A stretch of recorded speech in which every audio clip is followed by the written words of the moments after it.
Hi, good afternoon, everyone, and welcome to another session of the Blue Room. Today, we're talking about technology and how it can boost revenues and cash flows. The panel today will be Michael McCartan from Atomize and Raj Randhawa from AVQuest. The aim of the broadcast is really to challenge ideas on revenue and cash flow in hospitality. They're not the same thing. I say that, I'm probably stating the obvious for some of you, but not the same thing at all. And our panelists will go into that in further detail. So yeah, really looking forward to the session. Really looking forward to being educated, actually. So let's see. There we are. Welcome again. And we'll bring onto the screen now Michael from Atomize. Hi, Michael. Hi, Richard. Hi, nice to be here. Thank you for having me. Thank you. And Raj from AVQuest. Hello, welcome both of you. If we could probably start by introducing yourselves, Michael, and then Raj, yourself and your business. That would be great. Yeah, fantastic. Okay, yeah, so I've been in hotel technology for 20 plus years, actually. I started out mainly in distribution, but in the last 8 years or so, been really focused on revenue management software. And I'm Atomize. Atomize is a relatively new entrant into the revenue management space, but its unique value proposition is that it does real-time optimization and real-time pricing. So the founders of the company actually came from ad tech, where it was much real-time than accommodation. In the accommodation space, revenue was being optimized at most 3 times a day, pricing rather than revenue. Whereas in ad tech, it was literally real-time. Every second, as soon as someone went onto a banner, they were looking to establish how much they were prepared to pay for that advert. And so they've brought that real-time technology to accommodation providers. And as I say, we're one of the few providers that actually do pricing optimization in real time. Fabulous. Thank you, Michael. Thank you. Yeah, that real time is, I think, key. Raj, over to you, please. Hello. Before I start, happy Diwali to everybody. You're going to hear a few fireworks from outside, even though I'm in West London. It will get a bit loud later on. So like Michael, I've been involved in technology for a long time. From a hospitality perspective, it's probably around about 15 years. Before that, I was working in manufacturing and telecoms and cable television, all that kind of stuff. So technology obviously is different in different industries. From an AVQuest perspective, the company was formed about 10 years ago, specifically to help with automating payments, which is actually quite a complex environment. And that's where the cash flow part comes in, and we'll talk about that. But from a technology perspective, and really what we're trying to achieve is actually in some respects bringing ideas from other industries into hospitality, but also helping hospitality actually achieve levels of operation efficiency and security that actually other industries actually kind of take for granted. So hopefully in the discussion, you'll see where that comes from. Fantastic. Thanks, Michael. Thanks, Raj. I would like to thank people for tuning in to this live session, and also thank you for those tuning in and watching on broadcast. We've got people from on YouTube, Facebook, and on LinkedIn. Let's quickly go through some of those. Welcome people here. If I'm looking a bit distracted, it's because I'm looking at a larger screen. Alistair, welcome, CEO of Atomize. Welcome to afternoon, everyone. When you all get here. For when you all get here. Oh, right, that was probably posted before the event. I can hear some kind of noise in the background. I don't know if it's me speaking. I think it's some echo from your side. Is it? Right. Okay, we'll crack on. You haven't got any anyway. Okay, that's strange. Okay. That's really putting me off. That is you sure it's from my side, Raj? I think so, because I can't hear anything like that on this side. No, neither can I. But there's nothing here. Okay, how strange.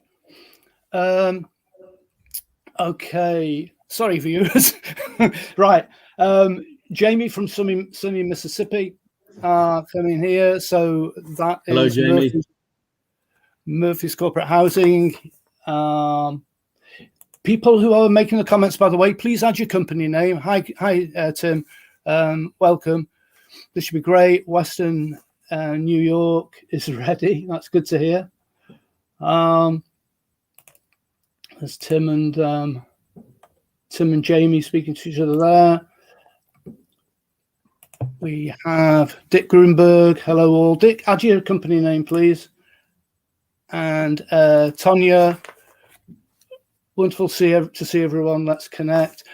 Everyone, please write your company name, your email, your web details, and everything else in the comments, and then you can connect. You can also connect afterwards on Zoom. So if you make a note of that URL, tiny.cc/br, and join us on Zoom after the broadcast, then that would be great. Also post about your companies, comments you have, and questions you might have as we go forward. So where do we start? That's the question, because it's something I know so little about, really. We commented. We were talking earlier on about the technical stack. Should we start with there and basically where the hospitality sector is regarding technology? And Raj, would you like to start? Let Michael start, and then I can sort of add my bit. Yeah. Okay, Michael, over to you. Okay, fine. Yeah. So I think what's been happening in hotel technology for the past probably 3 years is this sort of open API movement, or even API first movement. And for those of you that don't know what that means, it's essentially for decades, hotel technology providers, in particular the property management systems, were very much closed gardens. They were walled gardens, and they didn't really want external third-party vendors connecting into those systems. And if they did allow the third parties to connect in, they often charged a premium for that connection. So the hotels were penalized for wanting to have other systems connect to the property management system. And this was a real barrier to improvement and digitalization within our sector. What's happened now is there's a new breed of property management systems, and I like to think of the property management systems as the heart of the operation, and they're really essential for every accommodation provider to have one. But the new breed of PMSs with this sort of API first mentality is allowing companies such as mine and Rogers to connect really easily and cheaply for the hotels themselves. So two things are happening. One is it's triggering a lot more innovation, because if you look back over time, there's a huge scrap heap of failed technology companies that tried and to come to market and provide innovation to the industry, but they failed because of the restrictions that the PMS providers placed on them. So now with this open API movement and PMSs that really want third-party vendors to connect, it's triggered a sort of new generation of technology companies. The second thing is that it's really easy for accommodation providers to connect and try various technologies without incurring massive expense and going through long and painful implementation projects. So my system can connect to some of these modern systems in really instantaneously and exchange data with the property management systems very, very quickly. And to get the application into the hands of the accommodation providers can be as little as a week, whereas historically speaking, it would take 3 to 6 months to achieve the same results. So I think that's really improved the situation for hoteliers and accommodation providers, and hopefully we'll set a new course for everyone concerned. Yeah, no, I agree very much with what Michael said there. I mean, when we talk about the technical stack, we're looking at really comparing industries. In various industries, you normally have ways of comparing companies, but if you look at it globally and you look at all the different types of industries that are out there, IT services, insurance, banking, and so on, the IT stack normally consultants will come in and say, this is where you are. Hospitality for a long time has been pretty near the bottom. And in recent years, that has now started to improve. One, because the APIs, and the APIs themselves have lent themselves to new technologies. It's not just new ideas.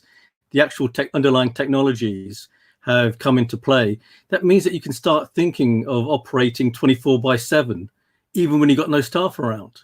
It means you can start thinking about actually in a bigger way of how to connect your buildings and how to connect your businesses and with other businesses, where I'd say about 10 years ago, that would have been incredibly difficult. So the technical stack is a really important aspect of showing improvement in hospitality. And the technology itself is now leveraging itself. Sometimes I feel that people actually are almost afraid to think out of the box. Now you're encouraged to think out of the box. And that's really where the benefit of that is coming from. You're on mute. Richard, you're on mute. I think thank you, Raj. I think I'm committing every technical crime in the book this afternoon.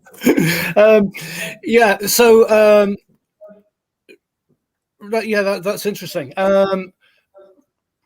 Taking it back a step, if I may, and just like, so that's in the context of the hospitality sector with other sectors regarding technology, regarding where we are now at this point in time. What's the effect been of COVID on our sector and technology within our sector? Has it accelerated implementation at all, or what's been happening there? Do you want me to take that first? Yeah. Whoever. Yeah. So and this is purely from an AVQuest perspective and how we look at the industry, I suppose, and who we talk to. It has changed people's opinions dramatically. Okay. In terms of 2020, take up a new systems was actually not on people's minds because the implications of the pandemic and the closure of so many hotels and so many venues, you don't start purchasing, you start thinking cost cutting, you start thinking about actually how to keep your business alive. But what I found is the thinking has expanded about what you do as you come out of the pandemic. New ideas were coming into play. The things that were really driving a lot of the discussions and take up of our systems was one, more hotels and more businesses wanted to see their staff operate from home. The last thing you want is to have your staff having access to credit card numbers. So obviously you start thinking about systems like ours, where you come out of the scope of PCI because a credit card number will never be seen in your organization because you'd never need it. Okay, so that changed it. The other aspect of it was that actually the cash flow environment became really important. So therefore, there's a real push to see, as we opened up, even if it was just for short periods of time, people wanted to sort of make sure that cash flow is being handled properly, but also there was this fear of cancellations. So being able to refund easily if you have to, being able to manage all of that with ease rather than having to go through the painful processes before, that changed people. That helped to motivate people towards thinking of technological solutions. The other thing then really that was driving it was two other things. One was cost reduction, and people were suddenly seeing that they were paying much higher costs for payments processing, and they were, those things have certainly come down. And also the legal framework was changing because the pandemic happened, we all know it happened in 2020, but the impacts of things happening in Europe in 2019 with the Air France ECJ case and the impact on handling refunds, etc. You now start having to think about technologies helping you deal with those type of rulings that affect every hotel in the UK, for instance. So yeah, things have changed, and I think it's been positive. I think it's been very positive, actually. Okay, all right, thanks, Raj. I was getting some feedback there. You might want to check if you've got those two appliances switched on, maybe switch one of them off, because There was some feedback there. But anyway, yeah, Michael, over to you, please. Yeah, I think I've seen two significant impacts of the pandemic on the way that hotels are managing their revenues, and so this is more from a revenue management perspective. The first is that the demand was obviously so unpredictable, and revenue management systems historically have relied on past data to really gain insights into future demand, which is a bizarre concept in many ways. It's almost like driving a car by looking in the rearview mirror with the windscreen blacked out, and it's a very difficult thing to do. Even if you've traveled the road ahead and you know what's coming towards you, you've been on that path before. It's still a bizarre concept, but that's how revenue management systems have worked in the past. And given the unpredictability of the market during the pandemic and still today, clearly you couldn't rely on the historical data because not to the extent that we have done in the past, which meant that we've had to rely much more on forward-looking data. So there's been a strong emergence of these forward-looking data sets, or the use of these forward-looking data sets that give much greater insights into what's actually happening on future dates. Things like air traffic. People will book flights before they book hotels. People will search websites before they book hotels, so search pressure data, and a variety of other sources of data that give greater insights into future demand. And at Atomize, we're integrating more and more of those data sets where it makes sense to do so. So that's the first significant change. But it's actually producing much better results for the accommodation providers. That sort of top of funnel demand really act as windscreen wipers on the car and clear the windscreen. And the second is clearly hotels have had a challenge. Well, they furloughed lots of staff and they're struggling to re-employ those staff. So they're much smaller teams. So I'm seeing this emergence of what I'd call lean commercial teams. Again, historically speaking, hotels had a very siloed operations. They had very specific revenue management teams, very specific distribution teams, very specific marketing teams, etc. And with the reduction in the number of staff that they've got, either because they can't hire new staff or because they want to take care of, look after their costs, the number of people involved in the commercial teams is much smaller than it was. So we're seeing an emergence of what I'll call lean revenue management, and that's a collapsing of these historical silos that existed in accommodation providers, and creating more broad, multidisciplinary commercial teams. And these commercial teams aren't necessarily specialists in one area. They're actually collaborating much more than they've ever done in the past, but they're also looking for less specialized tools to perform the jobs. If I take revenue management, for example, revenue managers, historically speaking, would often be the only ones that could use the revenue management system. And the revenue management systems were designed to be very complex and support these super user needs. Now, because the teams are more multidisciplinary and don't have the expertise that the traditional revenue management community had, they are more of the heavy lifting is happening behind the scenes. There's a lot more automation that's happening that allows more users to actually gain benefit from those tools in a collaborative way. So we're seeing a sort of emergence of an integrated tech stack where the complexity is in the back end rather than in the front end. Okay, thank you. Thanks, Michael. Thanks, Raj. So I just want to add one more thing there, Richard, just so that, and that's what Mike just touched on there. Automation is now seen as a standard that you have to reach rather than a nice to have. Yeah, no, good, perfect. If I again kind of like bring it back so that I can understand more on the technical side, and there'll be people who are watching, some who will have this type of technology, some who won't.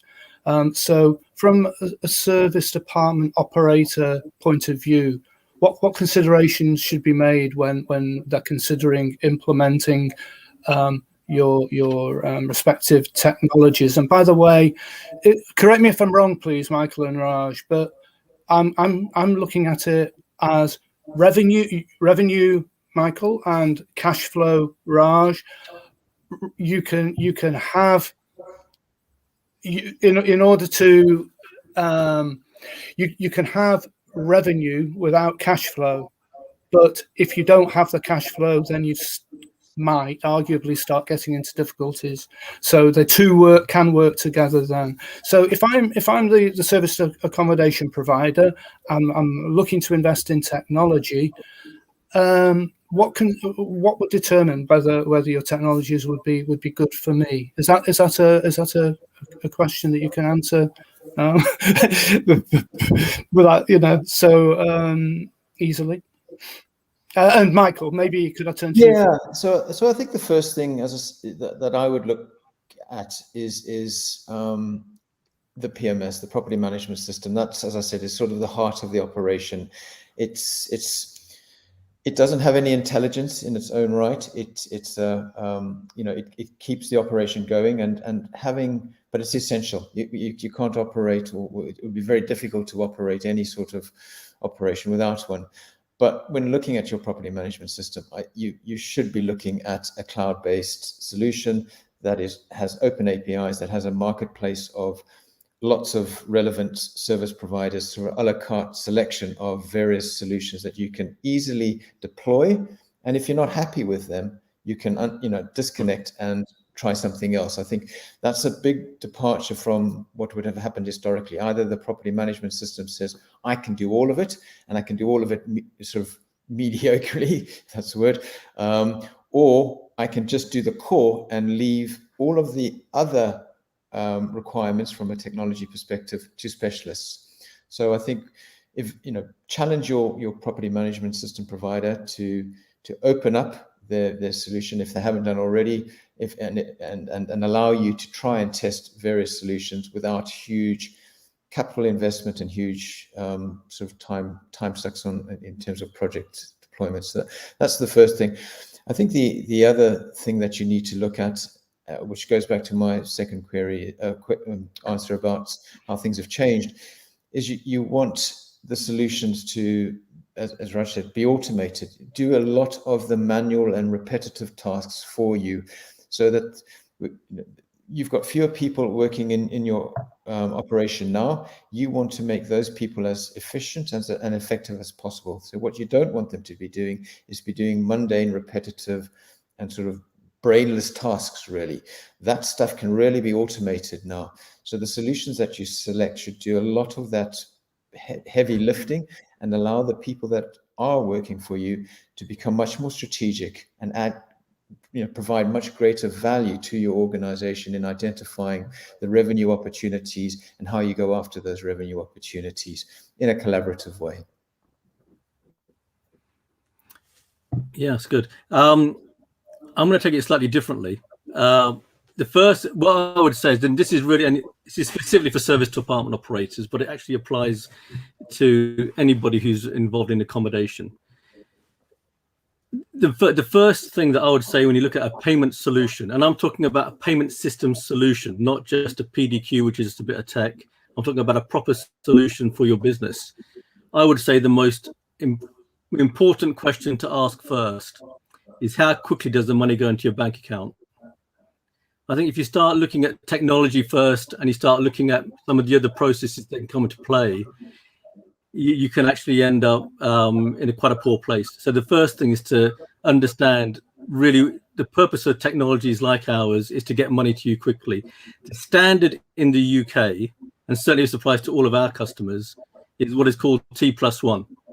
T+1, what that means is, if you take a payment, and we're talking e-commerce payments and all those type of payments, if you take it on a Monday, the money should be in your account Wednesday morning.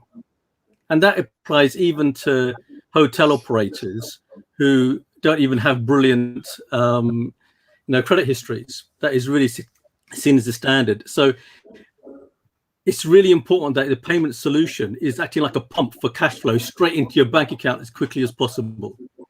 The actual complexity comes when you want to flex that pump, because there's always a compensating element in terms of how you operate your business in terms of revenue. and occupancy and the different types of pricing you'll put out there.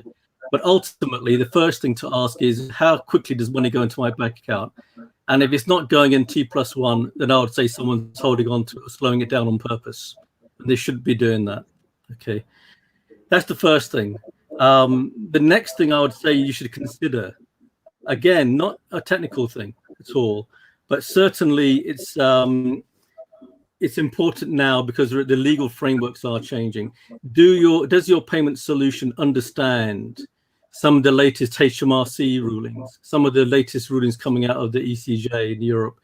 Because those things have big implications on how you hold data, on what your rights are to actually protect yourself in terms of chargebacks, and also ensures that you can properly cost your solutions. So that's really, really important. The next thing that's really important, and this is a personal thing, but I think it's an important aspect of payments processing in general. When you implement a system, there will be customers, because it's very customer facing, there will be customers who might have a query, there will be all kinds of things that can happen on the finance side. Ideally, you should only have to make one phone call to deal with that whole problem. It shouldn't be a case of, oh, we've got a payment solution, but then you've got to talk to this party or that party, etc., etc. Because we've talked about APIs, we've talked about how systems connect. On the payment side, you should only be talking to one company to deal with that, even if there are other parties involved. And I think that's a really important part of support, because and the reason for that is because when there are queries from customers, there are legal frameworks that you have to reply by. You have to, otherwise you can lose your money. Okay, so it's really important to ensure that you're supported properly, just from that perspective. And the other aspect, and again, this comes down to the size of the operation. If you're a small operator, then, and I don't want to belittle anybody, but a small operator has relatively straightforward requirements in terms of the type of payments you want to process. When you start getting bigger, there are other things that come into play. How do you protect your business? How do you maximize the cash flow across the business? And how do you protect your business by having multiple acquirers? Or if you're expanding, you might be doing getting loans from banks, etc. But you don't want to put everything in a basket that allows them to sort of use it against you if there's a problem, if you get into an argument with them. So there are those elements that you should think about. And certainly with our bigger customers, a lot of them have multiple acquirers, so that if it's ever an argument with one bank, it doesn't stop their cash flow. Their cash flow never, ever stops. It's always so important to them. They need to get their bills paid at the end of the month. They need to make sure that money is flowing continuously. And so those kind of setups are incredibly important.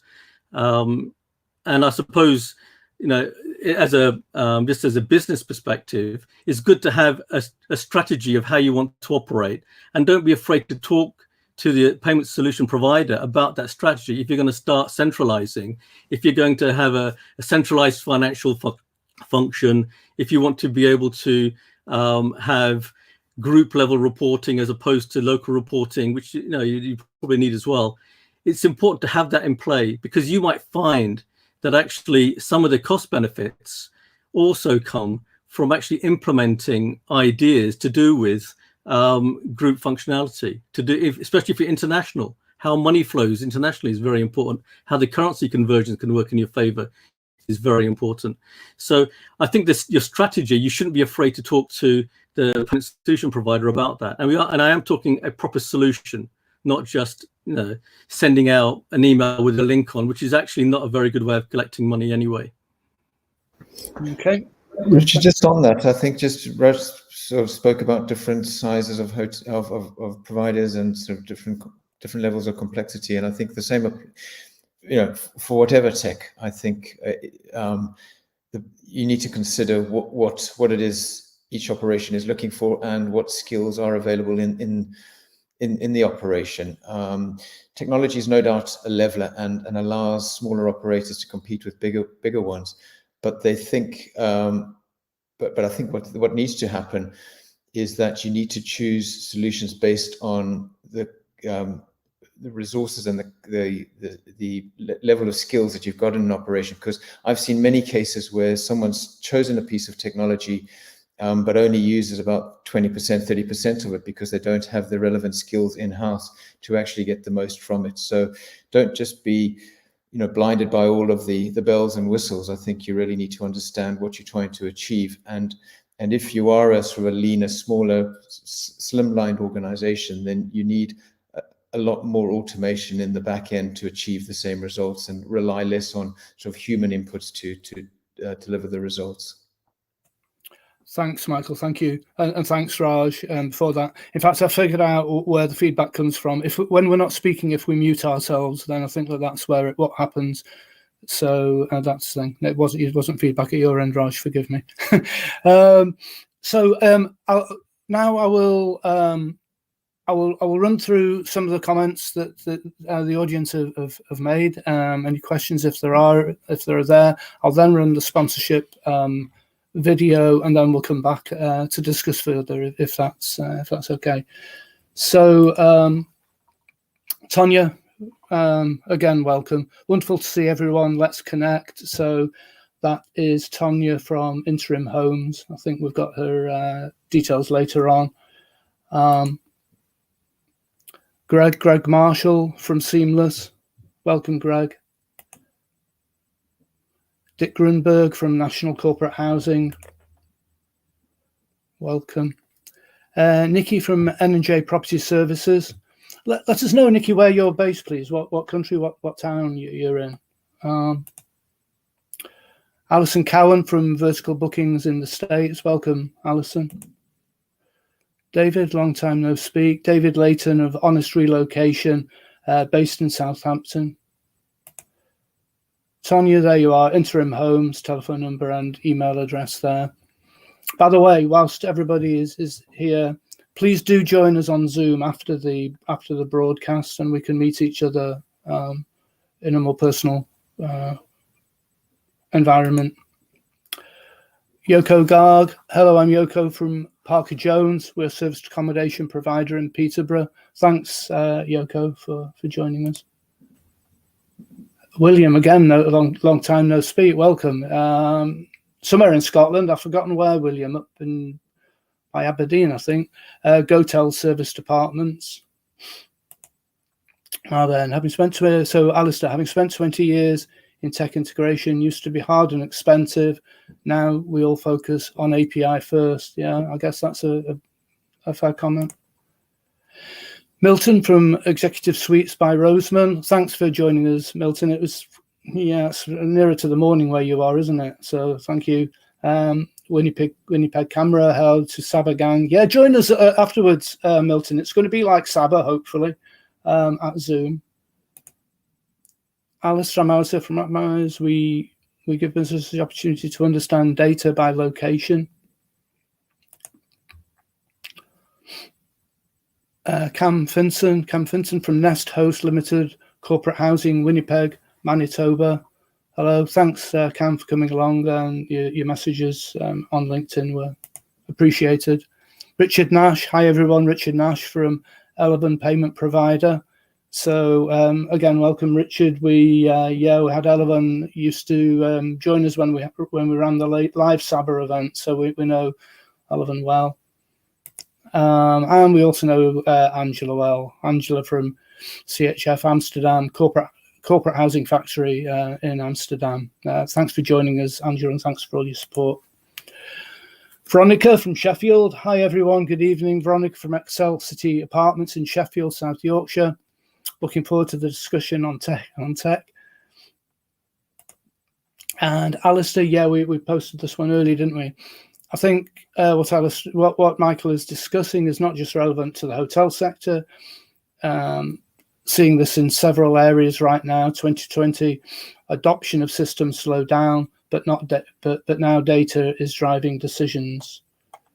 And last not least, Renata. Thanks for joining us, Renata. Renata, thank you for the event. Ciao from Italy, Tuscany. Just making us jealous that you're in a nicer place than us, Renata, aren't you? So thank you everyone for your comments. Please post questions if you have any. And what we'll do right now is we'll run the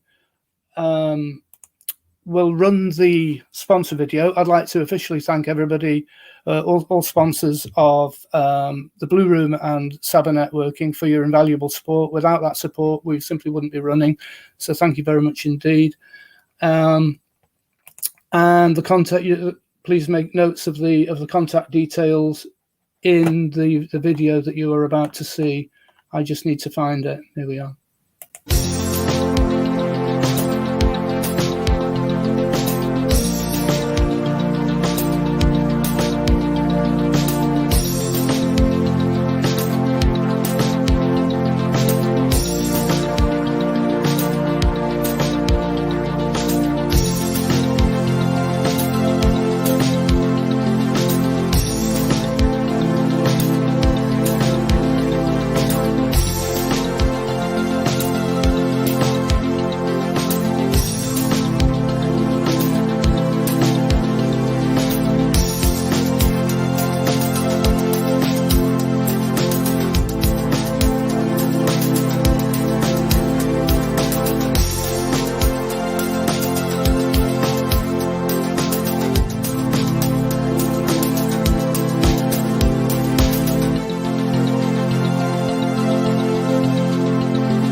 And we're back in the room uncomfortably suddenly. I now realise why in the 1970s all the songs used to have like fade outs at the end of them. It was so that somebody can start talking when the music is still running. But that's what they did in those days, wasn't it? Won't go into that one though. I'll start showing my age even more. But no, welcome back. Again, thank you very much to all sponsors for your support. Thank you too for the audience. If there's anybody that's not introduced yourselves, and ratios usually say it's about 1 in 4 people make a comment on the chat relative to those who are actually there. So please, if you are out there and you've not yet introduced yourself, then let us know you're out there. That would be great. But yeah, we talked about the size of companies and the whether technology is appropriate to all size of companies, and we've also touched on how easy it is to integrate plugins or apps with existing technology. Because for me, as you know, if I were an operator, well, I'm an operator, but a very small one, I would be very scared of introducing new technologies. There's just too much trauma, too much change. But so regarding you've both touched on both those points, actually, on size of company and on existing technology. But may I just ask for us to recap on that, please? Because I do think it's quite an important point to really simply reassure operators that regarding, well, the size of the businesses and how easy it is to implement technology. Raj, may I turn to you first, please, on that one? Okay. Yeah. From a business perspective, it's just from a holistic perspective as well. At the end of the day, it's really important to have good relationships with whoever your tech provider is. If we're not already connected, and I'm sure the same would apply for Michael, but obviously, it applies to most providers. If you cannot connect to a PMS because they haven't done that interface, they will always, the customer needs to support and say, look, we need this interface. In the main, our interfaces are easy to plug in, and in a lot of PMSs, it's just a configuration change. With other types of configuration, there may be a new interface has to be built. But it is not a difficult thing. This idea that these things have now become projects that take forever is just a complete lie. I'm not sorry to use the word lie, but no way does it take a long time to put together a straightforward interface. And one of the things that I would say is important, especially from a payments perspective, we get involved with a lot of PMSs and channel managers to help them come out of the scope of PCI.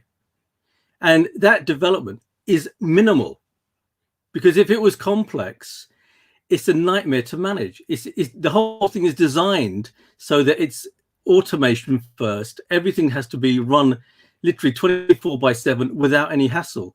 That the whole process is about connecting in a very, very robust technical way, but in a simple way. So where the technologies exist, where the PMS's providers have those technologies, they can implement us very quickly. Where they don't, then it's just a question of, are they willing to work with a third-party vendor? And I think that some of the things we talked about earlier, where we talked about APIs opening up new options to the operators, is also dependent on, the onus is also on those providers of PMSs to think in favor of their customers, to say, look, if they need these interfaces, we should try to enable them. So there is always that type of thing. And from my perspective, if you're really small, then, I mean, we as a company at AVQuest are primarily a payment solutions provider. 90% of our work is around payments, if not more. But if you're really small, and we got our Integrum PMS, which is aimed at actually the people who don't want to spend too much, but just want a solution in place. So sometimes it can be a difficult decision. There's no doubt. But if you have a good relationship with your providers, which hopefully everyone does have, then these things are a lot easier to implement than they may always think. That's what I would say. Yeah, I would say I've been amazed, to be honest, because I've been in hotel tech long enough, and I was with a previous revenue management solution provider before I joined Atomize, and I've seen, I think a lot of hotels and accommodation providers that evaluated revenue management systems in the past and saw the complexity of trying to drive one of those systems would be amazed now to see how the new breed of solutions that have come to market, Atomize being one of them, that really levels the playing field. You don't need to be a Ferrari driver anymore to actually benefit from having a Ferrari.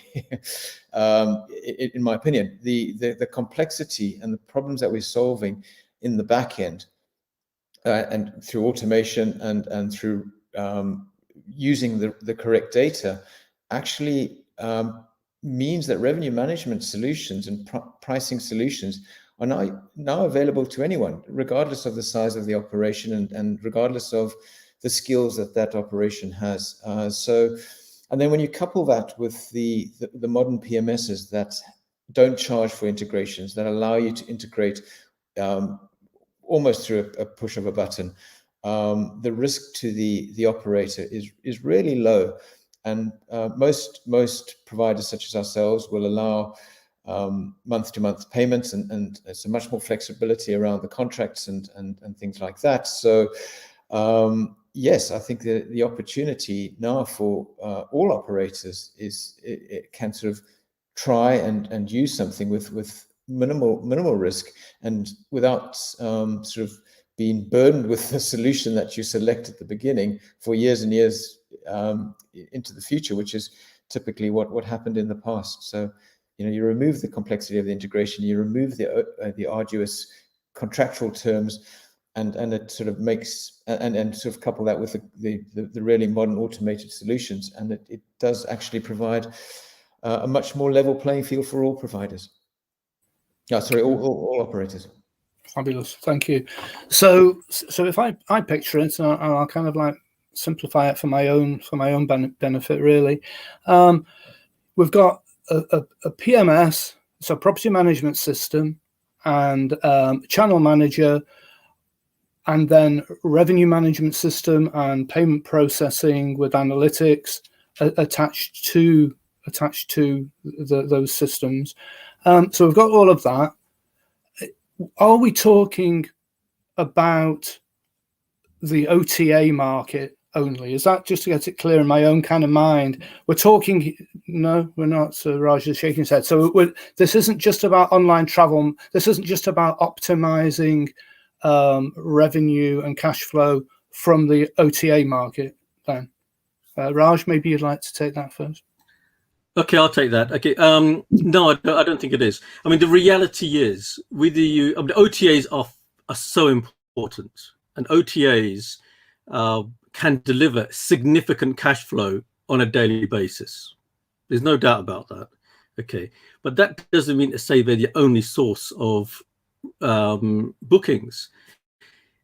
From a consumer market perspective, obviously the booking engine. You might have other types of business coming in. For instance, you might be dealing with local museums for groups, etc. You might be, so all of that stuff still needs to be taken care of. So at a payments processing level, it's really about being able to ensure you get money from everywhere, and it comes in quickly and is secured. And that's really, really important. You can't just say, but OTAs, obviously the benefit of OTAs are that the whole thing can be automated. If you start looking at other types of sources, yes, you can do certain things. We've just taken on an outfit in Sweden, and they've got, I think, 7 buildings. All of them are corporate type bookings that go in there. They've got a very small number of OTA bookings, but even there, they want to use our solutions because the solutions deliver money very, very quickly. In their case, the money, as it processes money goes in the same day as it's actually processed. So it's really, really quick. So there's a whole range of reasons why you'd want to think strategically about your business. And yes, you probably start with the OTAs, but then you can start thinking about the other side and bring them in. OTAs, ultimately, from my perspective, are the easiest to start with. Okay, but you should really think about all your business and how to do that. Michael?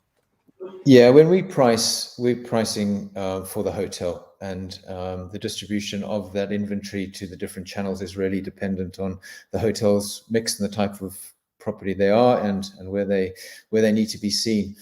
But what an automated revenue management system will detect bookings from all sources, understand where the demand is strong, on which days the demand is strong, how that demand is fluctuating by ingesting some of that forward-looking data that I spoke about previously, also the pickup from the hotel directly, and it will assess the sensitivity to price and optimize as soon as it detects a change in demand, and re-pushes those prices out to all the channels instantaneously. So hotels that are using an automated real-time pricing optimization solution are ensuring that their prices are the optimal in all the channels to convert the highest amount of revenue based on what's the perceived demand in the market. And that perceived demand is we're getting better and better data to actually validate what that demand is. So yeah, it's not, the distribution is the pricing is sort of independent of the distribution. Where the source markets become important is that's when you need to look at your business intelligence. And I sort of group revenue management into 2 buckets. You have your tactical pricing, which I've just described, but you also have your strategic analysis. And your strategic analysis is really understanding where your business is coming from, what the profile of that demand is, what the lead time to the booking is. And that requires much more human input. And this is where the hotel operator staff can really collaborate and become more efficient to actually position their hotel accurately based on the demand and where that demand is coming to the hotel from. So that's where your channel mix really becomes important. But once you've determined that and you've positioned your products correctly to those markets, then your pricing should be automated. You should not have to sit in front of your computer and deciding whether to charge 130 euro or 132 euro. That decision making is really, really suited to artificial intelligence and machine learning. So you can sort of rest assured and not spend hours and hours analyzing those pricing decisions, because a system is taking care of those tactical decisions for you. Well, sounds fantastic, if not scary. It's sort of like where when the machine is making those decisions. It's great. We'll come back onto that, the automation. Yeah, Raj, sorry, yeah, you go ahead. I just want to add one more point. What Marcus says there is absolutely correct. And as the pricing changes, as you're acting dynamically, it's really important that in your thinking, as well as your revenue, and allowing the systems to actually flex themselves to maximize your revenue, the payment solution should also understand what's going on. So it understands how those ideas about revenue are feeding into your cash flows, so that if you are suddenly deciding that you need to sell more early bird bookings, etc., or you're flexing the cancellation periods, the payment solution should also be aware of that and be flexing at the same time. These things, they work best when they're in sync. And in sync doesn't mean to say you're restricted. What it means is the systems understand what you want to do strategically, and they just work. And that's where the automation is so important. It is so hard to do this if you try to do it manually. If you do it manually, I reckon that most people think they're doing well, but actually on reflection after 2 or 3 months, they'll realize they could have done better. I just wanted to make that point. Perfect. Thank you. Thanks, Raj. I will let's say hello to a few more people who are saying hello on the in the comments. Nika, so Dominique from Nika Corporate Housing in Tampa. Welcome, Nika. Thank you for joining us. Brandy Patterson, I'd love to connect further with all of you. My company is working on contactless check-in through kiosks. We already have those who want the systems in their properties. Greetings from, correct me everybody, that's Pennsylvania, isn't it? PA? I hope so. Anyway, correct me if I'm wrong, Brandy. Sorry for being so provincial there. Brandy, thanks for putting this on. It's my pleasure, Brandy. Thanks for joining as well. Yourself and everybody else. Then again, wouldn't be a broadcast. Brandy's got a comment here as well. I like the idea of payment and booking solutions working together to create a more dynamic offering. Yeah, Brandy. Anybody else in the audience, both live and recorded, who'd like to learn more or hear more? Please join us on Zoom, or please make direct contact with Michael or Raj. I'll put their details on the screen in a minute. Definitely PA, Brandy says. Yeah, so Pennsylvania. Tell me if it's Pennsylvania, though. That's my point, Brandy. And Sandra, great to hear from you, Sandra. Hi, Richard. And hello, Michael and Raj. Glad to join the conversation today. I always say this with Sandra. She blew me away with her insights into the sector when we first came across each other on Zoom early in COVID.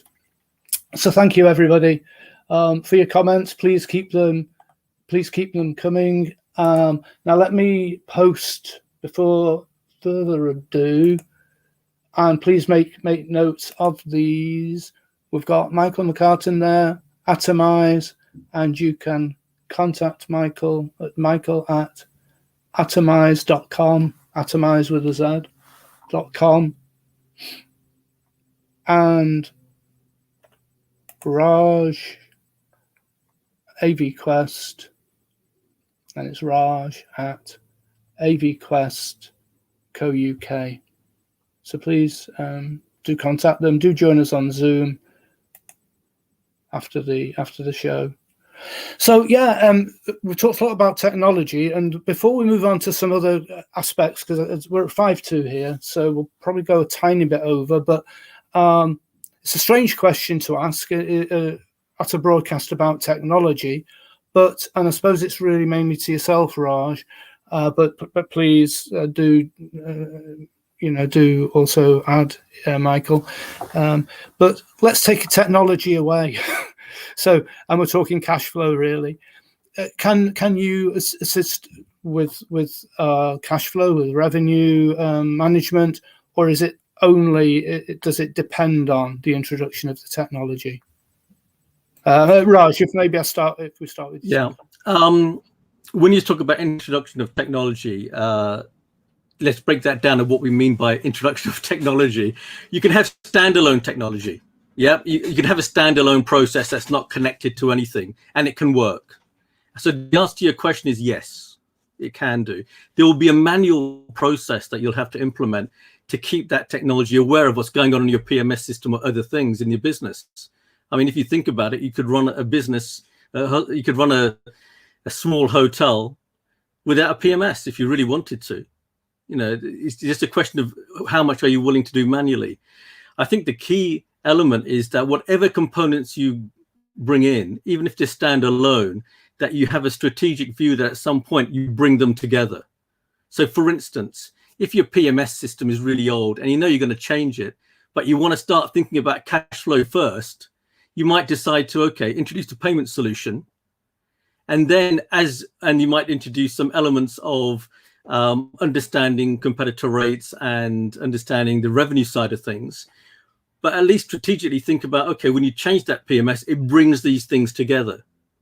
Okay, so you can start early. And certainly we've got customers where we're not connected to any of their systems. Very few, but they need the payments processing power that we can have. So there are elements to that. And part of it's also, when you talk about technologies in general, remember, we want to move towards automation, because otherwise, if you go on holiday, who runs your business? If you go on holiday, who's going to be handling card processing? You want the business to be working naturally and competitively all the time. It shouldn't be I have to be there all the time and do things, or keep even monitoring stuff.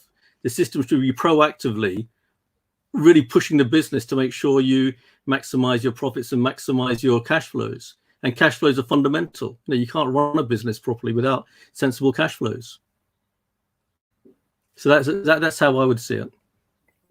Right, fabulous. And Michael, would you like to add anything there? No, I think Raj hit the nail on the head there. It's all about an integrated tech solution. I think you can run little things in silos. As I said earlier on, that sort of just reinforces people in your hotel operation or your accommodation operation actually just continuing to operate in their silos. And we're moving towards a world where those teams need to be far more integrated. And in order to have integrated, lean commercial teams, you need an integrated tech stack to support them, to take away a lot of that redundant, repetitive, boring work that often is pushed down onto humans and makes them less effective and less valuable. Yeah, exactly. Right. Thank you, Raj, Michael. We'll go to comments. Thanks, Brandy, for confirming that. So we're right in Pennsylvania. It's not just educational regarding technology here, folks. We're also learning about geography. But thank you for that. And Alistair comments, Raj, very true. Automation used to be really hard, but technology has moved on so much that we now focus on solving the problem, not just selling great technology. Thank you for that comment and for your inputs, Alistair. So we're moving very close to the end. We've got about a minute to go.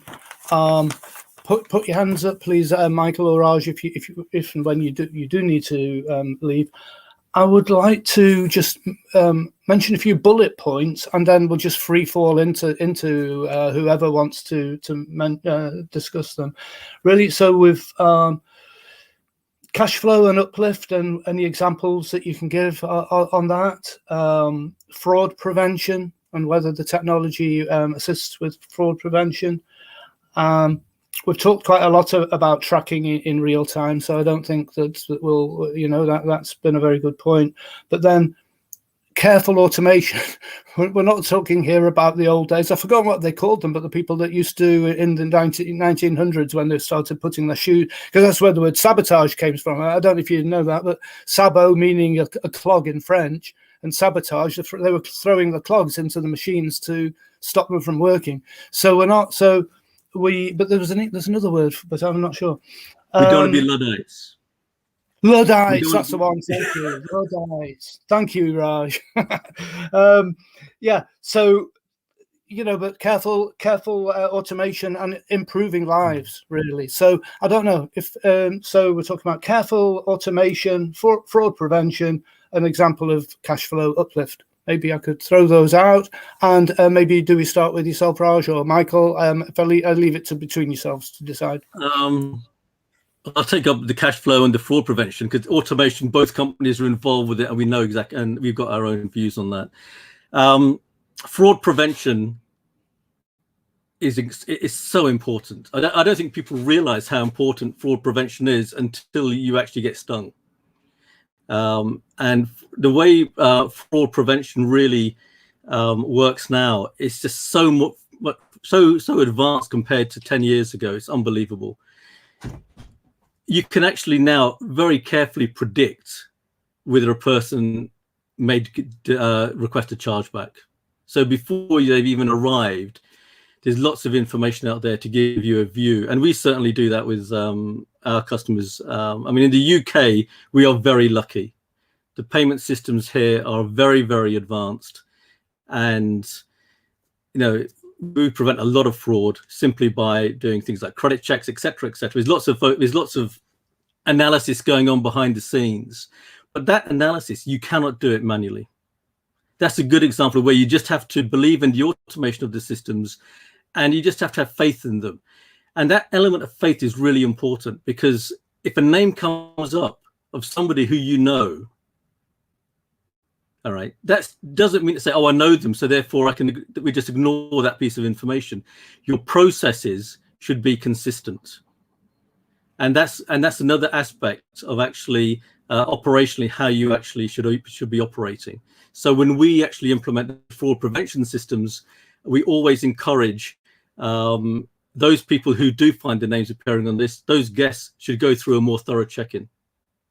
You know, and there's a whole range of things that we usually recommend, but it's important to be consistent. If you're not consistent, you can find yourselves having problems if there's a legal challenge, or if there's or if a person complains to their bank or their acquirer, and you can just get in a convoluted situation. It's just better to be consistent, and that way life becomes a lot easier. In terms of the cash flow uplift, the best example I can give, there's lots of examples I can give, but I'll give one recently. We're currently talking to the Hilton.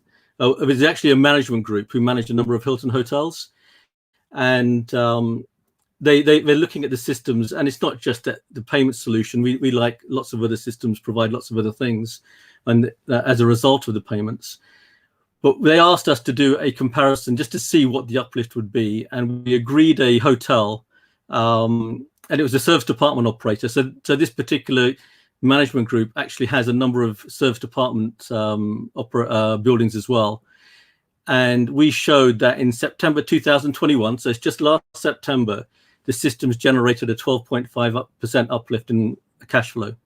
If the systems weren't there, they would have had a significantly depressed cash flow. You know, and so that particular property is actually in Sweden, and it is about 70 plus units. They actually buy into the systems. They really do understand the need to automate. They understand the need to have some faith in the systems to just get on with it. And when you actually have that, you do get really impressive results.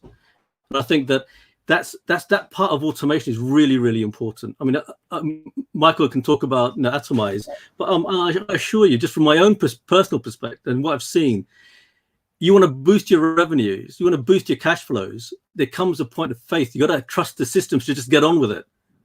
You plan it and so on. What I can just to illustrate sort of the scale of the challenge that we face, not for cash flow, but for pricing. If you take a hotel with 5 rooms and you say, how many times do I need to assess prices for those 5 rooms to ensure that I'm optimally priced? Now, most people will say, okay, I've got 5 rooms. I need to look at the prices for the next 365 days. And maybe, at best, I'll look at those prices once or twice a day. So the calculation is 5 times 365 times 1 or 2. And even that, for a human to do, to look at prices for 5 room types for the next 365 days is a huge task. But the reality is you need to be assessing prices every single second, because we live in real time. So your assessments need to happen in real time. So the calculation is not 365 times 5 times 1 or 2. It's actually 365 times 5 times 18,000, whatever it is, seconds in the day.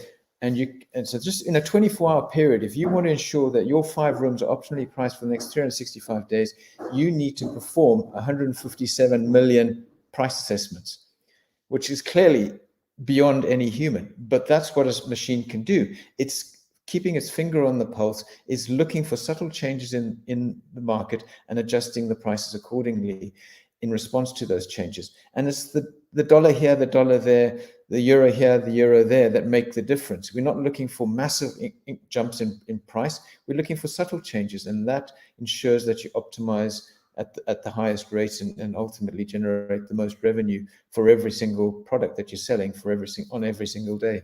So if ever there was a case for automation, it's that. The scale of the problem is just too huge for humans to do effectively. If I can just add a couple of points there, Richard. Just going back to automation, I agree with everything that Michael has said, because I've seen this. You have to have faith in those systems to do this. With automation, one of the things one could argue is, or ask, is how do you know you're successful? How do you know you're actually successful with your implementation? And I would say it's very easy for me to say, oh, look, we're getting lots of money going into the bank. We've got everything's working nicely.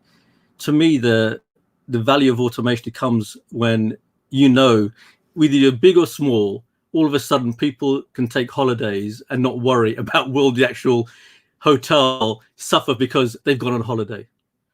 Even the small operators that we work with, you find that people have been on holiday for ages. The systems come in, they start working, and it's so well automated. You suddenly find they go on holiday for a couple of weeks, and they've suddenly had a stress-free holiday, because when they come back, guess what? Everything's working as it should. And that's really important. And the cash flow side is always that element of a business that suffers because people go on holiday. It comes down to who do you trust giving credit card details to? Who do you trust actually to put pressure on payments to get done and manage the reconciliations and all that kind of stuff? So that's really important. So automation is important. However, I'm now going to say something that's the opposite.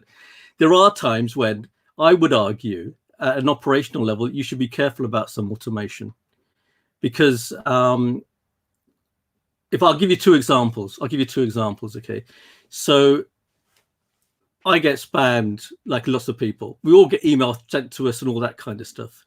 And usually what happens with my email, I normally, anybody that's trying to spam me or trying to get me to click on a link that might try to take over my machine or whatever, I send that to the police. I have a process where I collect all the emails, they go to the police. And I can automate the whole thing. But I don't automate the whole thing, because Michael's email might suddenly find itself in that list, and I don't want his email to go to the police. So sometimes you've got to have oversight. You've got to have oversight of the automatic processes. And that's really important, especially when it comes to payments. The oversight is even more important in the UK and the EU because of GDPR. You can automate everything, but sometimes it's worth not introducing certain types of automation, for instance, around fraud control, because all of a sudden you can find yourself opening up to aspects of the legal routes that actually it will take up lots of your time. If you manage those processes in a slightly different way away from full automation, guess what? They don't apply to you anymore. You've effectively come out of that legal framework. So it is important to really think through how you want to run as a business. And if you're running as a business, I think it's important to also talk to everyone, not just myself and Michael. Feel free to talk to anybody who does the similar sort of things to what we do. And you'll realize that actually that automation comes back to the first things you talk about are, what are you trying to achieve as a business? And us as vendors, us as suppliers to you, our jobs are to get you there.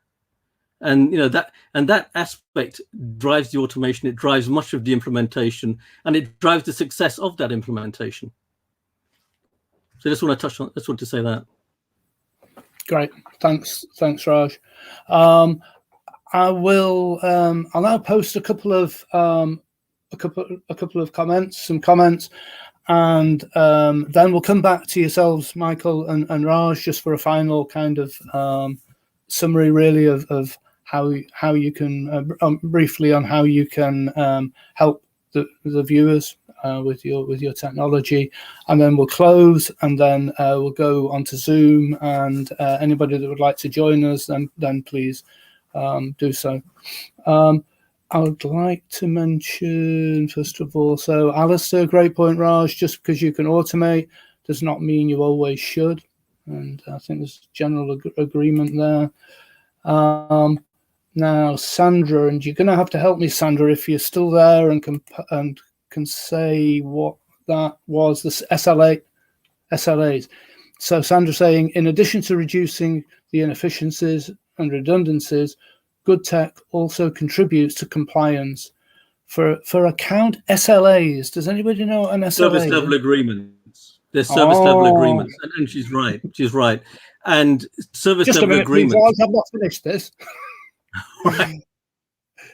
For account SLAs, best practices, regs, etc., which keeps channels and business flowing. Sorry, Raj. Go on, you go ahead. Yeah, Sandra's 100% correct. I mean, SLAs are something that also you should be questioning your vendors when they actually, you take them on. So at the beginning, when we talked about the sort of considerations you should be giving to making choices, SLAs are really important. And obviously, account management is different to some of the tech stuff that we do. But those SLAs are really important because they build into your strategy of how you build your business in the way that Sandra said there about keeping channels of business flowing. That is 100% correct. You get the SLA right, your business flows are maximized because you know that you can actually deliver it. If you don't get the SLAs right, you can struggle to deliver those flows. And all of a sudden, what might be a good line of business takes up so much of your time, you end up ignoring other lines. So that whole aspect of supporting your business is really where the SLAs come into play. And all providers should have good SLAs. Perfect. Michael, did you want to add anything there or otherwise? No? Okay. No, it's fine. Yeah. All right, thanks. Sandra then says, I'm particularly passionate about changing the perspective of the frontline users so that they don't see great tech and systems as a threat, but rather as what empowers them to be present, personal, and effective for their guests and clients. It's a challenge, but you'll never have true adoption without it. Anybody like to comment on that? Yeah, that's again 100% correct. And one of my roles at Atomize is to do a lot of evangelism and promoting that aspect that technologies shouldn't be seen as a threat, and it's there to enhance and improve the jobs that people perform. It's not there to replace them. So it is a barrier, but I think the only way that you overcome that barrier is through education and through evidence and through case studies and demonstrating to people that how other people have benefited from good technology and still retained their jobs and actually got better jobs as a consequence, more rewarding jobs. Yeah, I'd absolutely echo what Michael has just said there. I mean, everywhere where I've been involved, and not just in hospitality, but all industries, you get the automation right. You don't suddenly see people leaving their jobs or being moved on to other things that they don't want to do. They find that they actually get to do the jobs they really want to do because the mundane holds them back. Yeah, exactly. And that sounds so positive. So thank you, Sandra, for making that comment and for your own comments on that, Michael and Raj. So here we have Dick, that's from National Corporate Housing, saying adoption is always the hardest part. Yeah, certainly is for me. Can I just make that is what Dick is saying there is correct. There is actually a different way of looking at it. When systems are implemented, because I'm sure Michael's had the same problem that we've had in trying to get people to buy into automation, because there's an element of faith required. One of the things is that the other way of selling it is the computer just gets on with it. Adoption is about making life easier. And the reality is the burden is put on the computer systems, is put on the systems behind the scenes to deliver. And when people understand that that's where the burden is and that they're really working in the oversight role or they're expanding their role to do newer things, adoption, it just becomes less of a hurdle in terms of actually getting people to buy into it. but it's really about framing it in the right, framing the actual solution in a way, but they understand it's coming in to handle the mundane, to handle the stuff that actually nobody really wants to do because they've got other things to do in the day. I think just to add, it is contingent on having good tech, because if you have bad tech that doesn't perform as expected, then it becomes a real grind, and it just undermines all of your efforts to sort of increase adoption. So, and ultimately, the users need to have a positive experience. They need to trust the system, and without those, then you cause a lot of damage as well. So, buyer beware, I suppose. Do your due diligence and ensure that you are buying the best solutions for your needs, rather than just the cheapest or something that maybe not be a good fit for your organization. Yeah. All right, thank you. So Sandra there, she's jumping to the next meeting. I need to jump into my next meeting. Thank you for facilitating this great conversation. Wishing everyone well. Thanks, Sandra, and thank you for your comments there. Really appreciate. So we'll go on to this one. Made me really hungry. Alistair there. Okay, youngest rang and said he's making dinner. He's 11 and he's made a pie. What I wouldn't give for a pie. I have no idea what's in it, but I better get home. Great session. Richard, Raj, Michael, thanks for inviting me. And thanks for coming, Alistair, and for your input. Really appreciate it. And save us a bit of pie, please. Right, so before we zip off to Zoom, I don't know if you'd like to perhaps summarize, please, if that's at all possible, what you do, what you can offer to the viewers. Raj, mate, should I go to you first? Yeah, I'm happy to say that. I mean, from a personal perspective, I think it's really a personal perspective. I think it's really important to talk with vendors. We are a very open company. We don't sit there and say, "Oh my God, you're not going to use our system, so why bother talking to you?" We talk to everybody. We help everybody.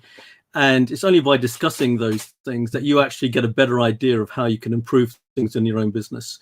So I would say that, yes, everybody needs a payment solution. How can you run a business without a payment solution? I don't even know how you could do that if you're really running, especially a big business. What I would say is, don't be afraid to call us, to talk to us about the solutions that are available. It's only until you have those conversations you realize what is actually possible. Most people in the main, if you're using older tech, will not know of the potential elements that are available now. And sometimes you just need to be aware of that stuff. And it's hard to find it on the internet. You're better off talking to people who are delivering it. You're better off talking to people who actually understand it and can give you an honest opinion of it. So from my perspective, I'm always happy to take those sort of conversations and demonstrate the software as best we can. Thanks, Raj. Thank you. And Michael, over to you. Yeah, just a quick one. I think really what we provide is to operators large and small, sophisticated, non-sophisticated, the ability to ensure that the tactical pricing decisions are automated, that the teams, the people responsible for changing prices no longer need to spend hours and hours doing that, you can run in full automation mode if you want to, you can run in manual mode where you can review all the prices, but the decision making and the recommendations on those price points is done in real time in response to subtle changes in the market, and the effect on a hotel's business can be immense just by frequently and regularly updating prices by a few dollars here or there throughout the year, and we take care of all of that and really let those commercial teams focus on much more strategic activities, which requires more collaboration with the teams that they've got, the people that they've got. So we're taking a huge burden away from them and allowing them to do more and interesting things. Perfect. Thank you, Michael. Thank you, Raj, for this great session. Really enjoyed it, and it was totally out of my comfort zone, but you've helped me to understand it more. So thank you for that. I'll be playing the outro video shortly. Thank you, the audience, for joining us both live and at the recordings. Playing the outro video, and then after the broadcast, please do join us on tiny.cc/BR, tiny.cc/BR, and we'll chat a little bit on Zoom. So I will we'll see you shortly, and thank you once more, Michael, Raj, and to the viewers.